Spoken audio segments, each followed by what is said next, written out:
A cada clique que a gente dá, a cada login que a gente faz, um rastro vai ficando para trás. Uma espécie de sombra digital. Mas o que essa sombra revela sobre nós de verdade? Nessa análise, a gente vai mergulhar nesse universo do rastreamento online para entender o que ele realmente significa para a nossa privacidade. Pense numa ação simples que a gente faz quase no piloto automático: fazer login.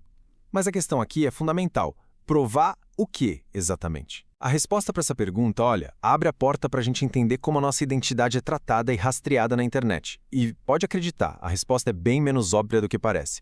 Ok, vamos direto ao ponto. Existe uma confusão geral sobre o que significa provar quem se é no mundo digital.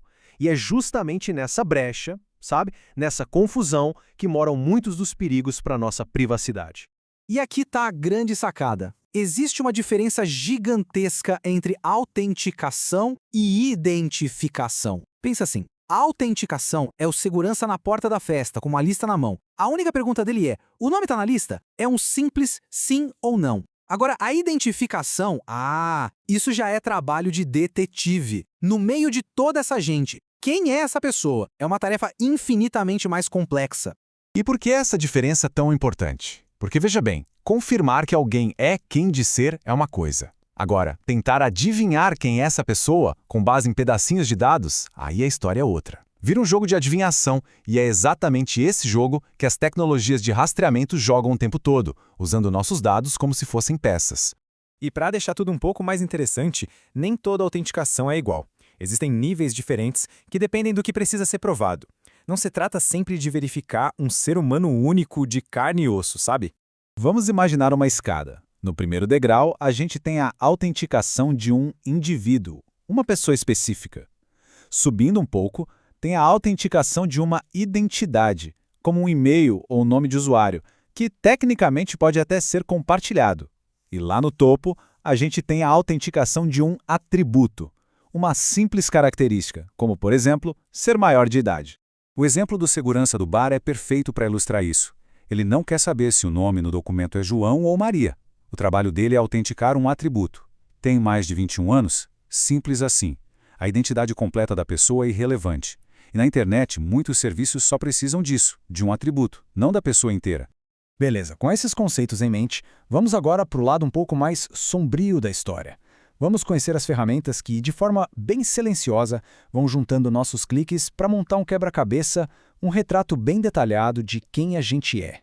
Tudo geralmente começa com os cookies, os mais simples, os de primeira parte. Pensa neles como se fossem post-its digitais.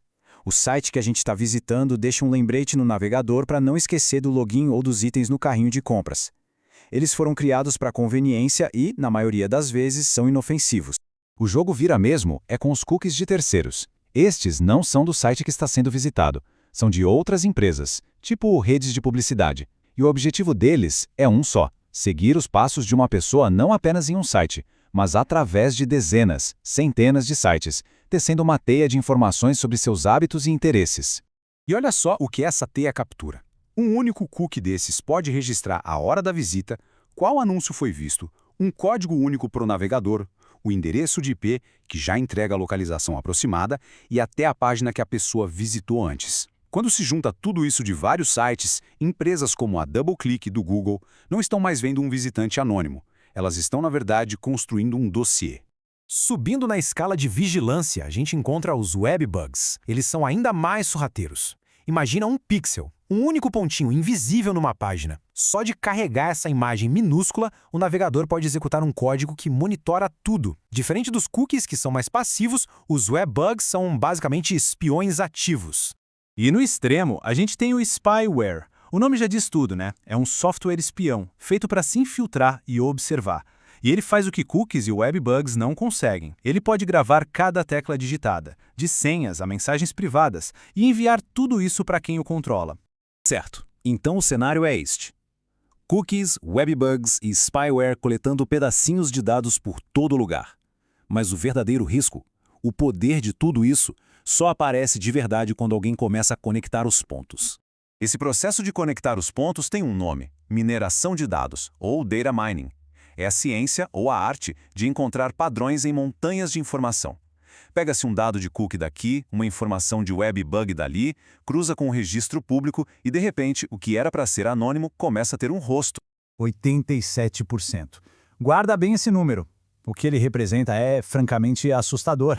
Uma pesquisadora, a Latanya Sweeney, fez uma descoberta que virou o mundo da privacidade de cabeça para baixo. Ela provou que com apenas 3 dados que parecem super inofensivos, CEP de 5 dígitos, gênero e data de nascimento, é possível identificar de forma única 87% da população dos Estados Unidos. São só 3 peças soltas que juntas formam uma impressão digital. E aqui está a lição mais importante de todas. A promessa de que os dados estão seguros porque foram anonimizados, essa promessa é, na melhor das hipóteses, bem frágil. Com as ferramentas certas, é incrivelmente fácil reverter esse processo e ligar os dados a uma pessoa de carne e osso. O verdadeiro anonimato online pode ser mais um mito do que uma realidade. Isso nos leva a uma pergunta que não quer calar. Se o anonimato é um mito, o que resta? A gente está fadado a viver em um mundo sem privacidade, onde cada passo é monitorado em nome da conveniência? Felizmente, a resposta é não. A causa não está perdida. Já existem técnicas e tecnologias focadas exatamente em preservar a privacidade, permitindo que os dados sejam úteis sem expor as pessoas por trás deles. 2 dessas técnicas são a perturbação de dados, que basicamente adiciona um pouco de ruído nos dados para quebrar a ligação direta com o indivíduo, e as regras de agregação, que garantem que apenas dados de grupos grandes sejam analisados, nunca de uma pessoa só.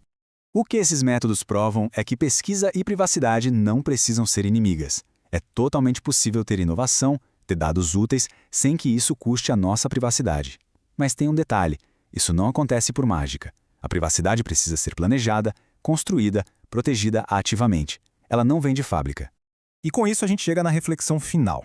Em um mundo que funciona à base de personalização, que nos oferece conveniência em troca de dados, qual é o verdadeiro valor da nossa privacidade? Essa é a troca que a gente faz todos os dias, muitas vezes sem nem perceber.